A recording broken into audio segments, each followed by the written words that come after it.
দেশের অন্যতম জনপ্রিয় rock band Nagar Baul.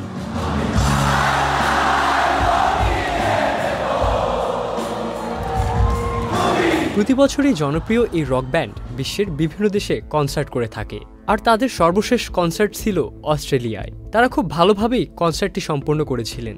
Australia মাতিয়ে আসে ব্যান্ডটি।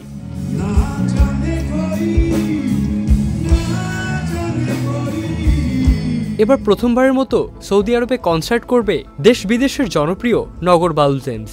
আগামী 22 নভেম্বর সৌদি সরকারের আমন্ত্রণে প্রথমবারের মতো রিয়াদে যাচ্ছে নগর বাউল। সেখানে একটি কনসার্ট করবে জেমস ফান্টিরা। বিষয়টি নিশ্চিত করেছেন নগর বাউল ব্যান্ডের ব্যবস্থাপক রুবেদ ঠাকুর। রক্ষণশীলতার ঘেরাটোপ থেকে সৌদি সমাজকে বের করে আনতে নানা উদ্যোগ নিচ্ছেন যুবরাজ মোহাম্মদ বিন সালমান। ভিশন 2030 পরিকল্পনার আওতায় 2018 সালে বিনোদন জগৎ থেকে নিষেধাজ্ঞা তুলে নেওয়া হয়, খুলে দেওয়া হয় সৌদি সিনেমার হলগুলো, আয়োজন করা হয় চলচ্চিত্র উৎসব থেকে শুরু করে কনসার্ট, ফ্যাশন শো ইত্যাদির। এরই ধারাবাহিকতায় আরেকটি উদ্যোগ রিয়াদ সিজন।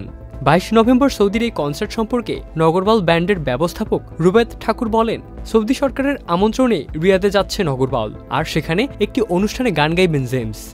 এর আগে বিশ্বের বিভিন্ন দেশে কনসার্ট করলেও সৌদিতে এটি আমাদের প্রথম সফর। এখানে দর্শকরা বিনামূল্যে গান শুনতে পারবেন। কনসার্ট করতে আগামী 20 নভেম্বর দেশ ছাড়বে এই জনপ্রিয় ব্যান্ডটি।